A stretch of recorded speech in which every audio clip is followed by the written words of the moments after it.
Hey y'all, what's going on? This is J Marie Booklet. So today I am making a video titled Should Hospital Security Guards Carry Tasers? So the reason why I'm making this video is I saw an article um, talking about a hospital in Atlanta, Piedmont Healthcare, that was going to start equipping their hospital security guards with tasers and body cameras. And it just talks about the article talks about growing concern around safety for patients and providers.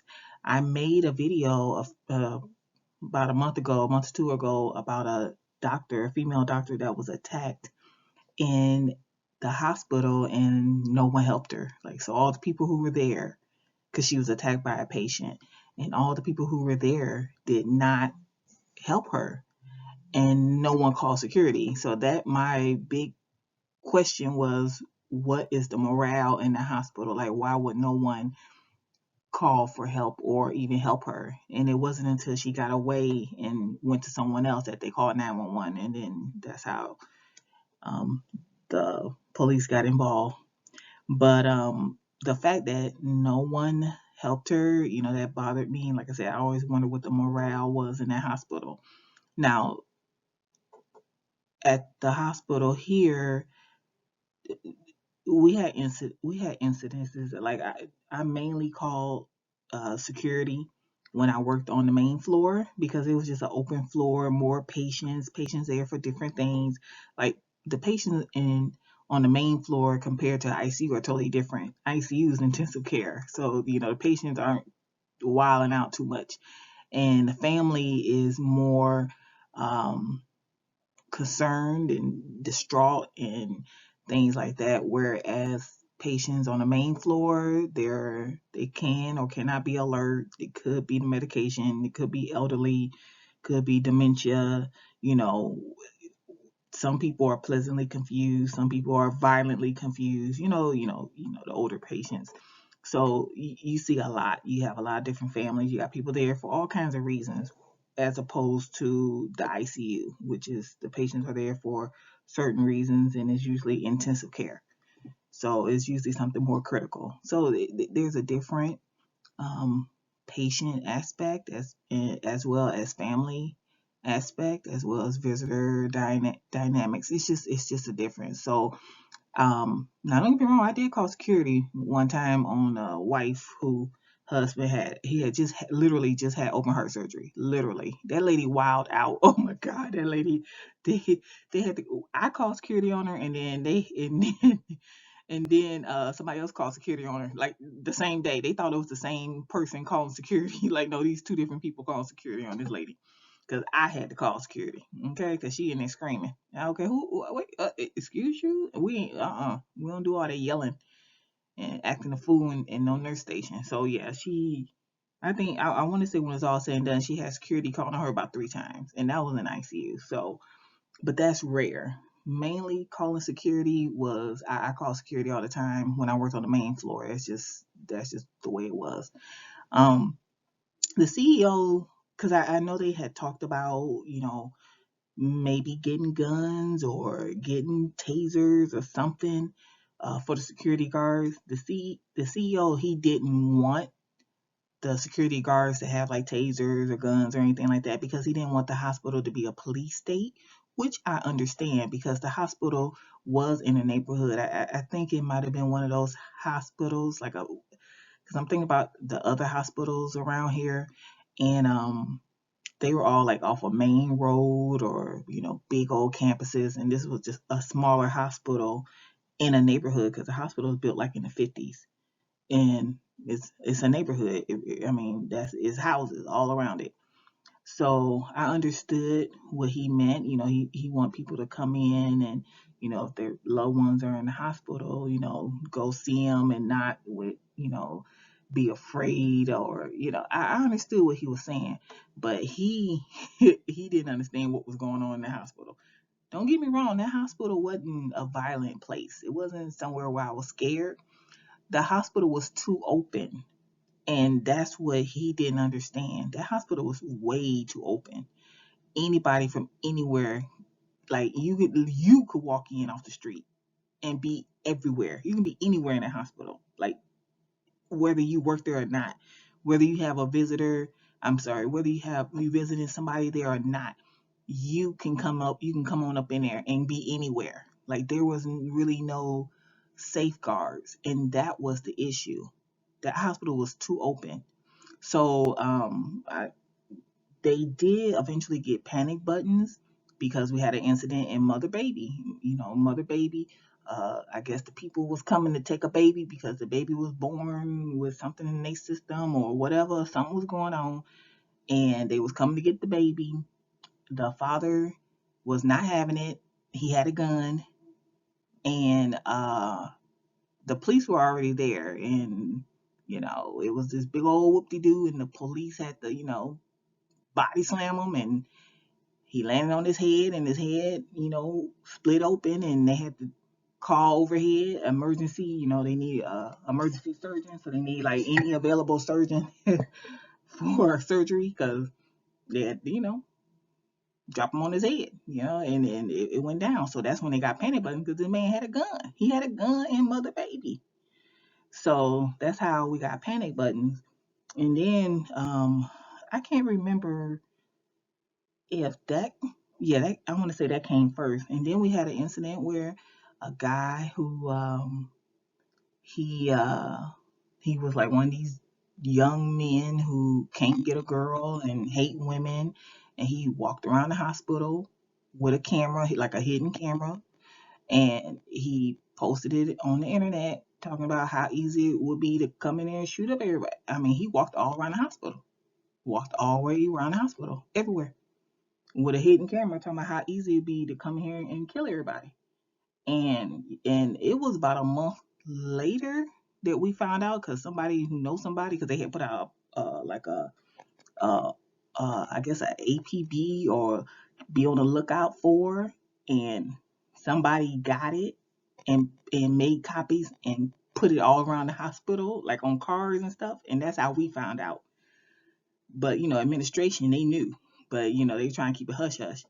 And boy, when I tell you everybody was mad, they was mad.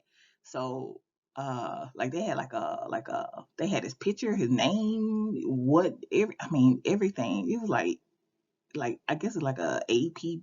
It was something like for the police.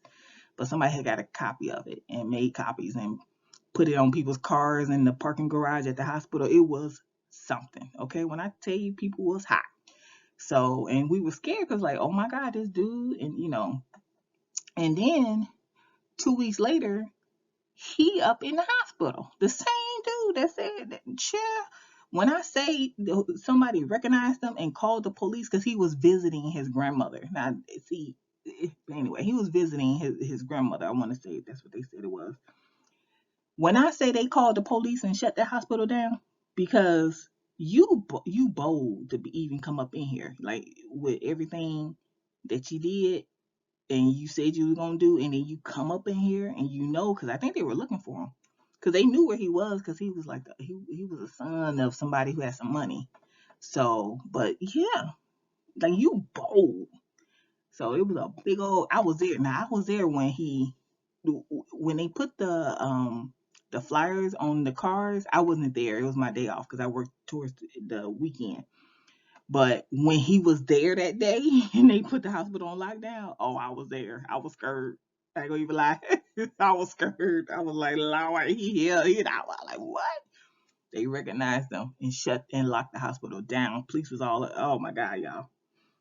So, because it was probably around 5, 6, because then night shift couldn't get in. Night shift couldn't get in.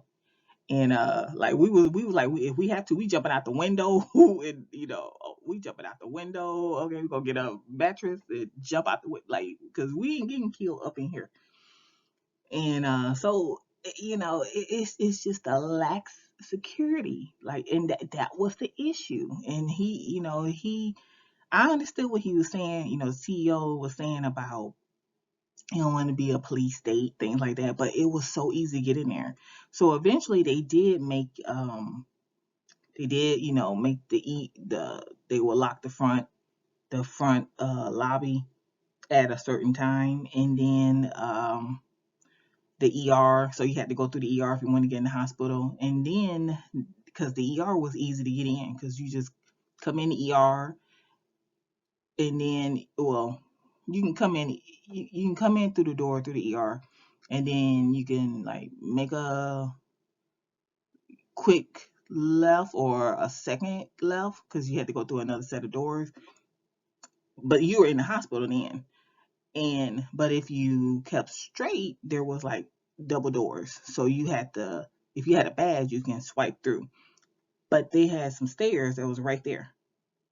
And you didn't need the badge in to get to the stairs. All you gotta do is open the door, go down the stairs, you anywhere in the hospital. So what point was those double doors right there?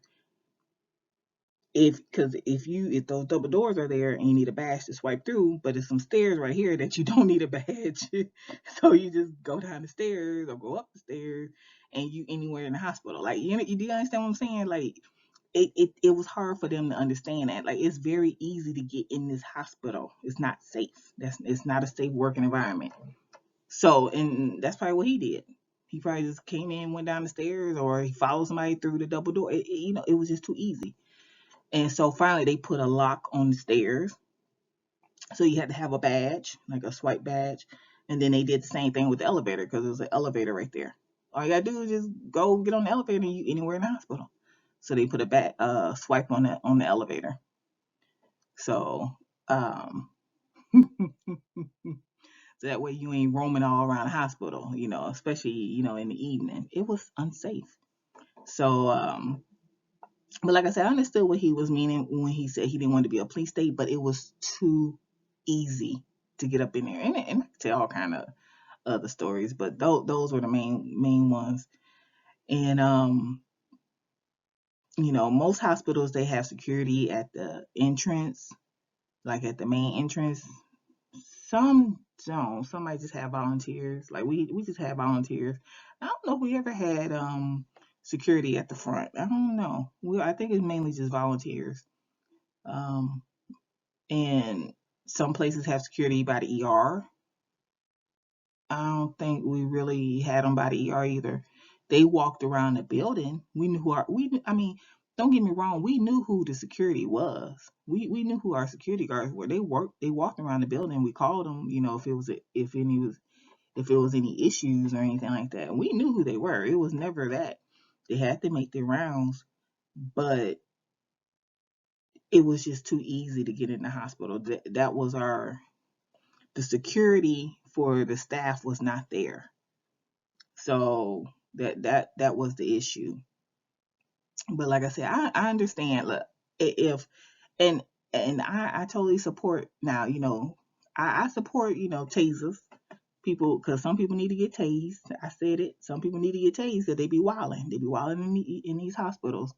But I do like the body cameras because we all know if you work in a hospital, people ready to sue.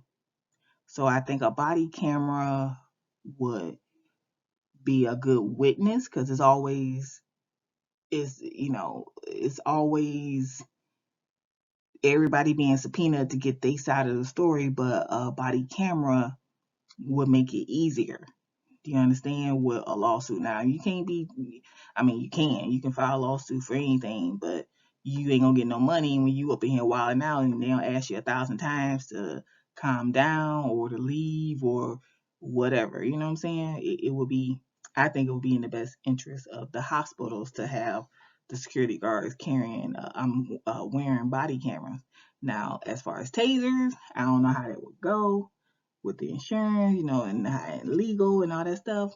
I have no problem with it because some people need to get tased. Okay, I remember I was sitting with a baker at, and the dude he was young. He was probably like in his 20s, maybe 30s, and he had broke his leg.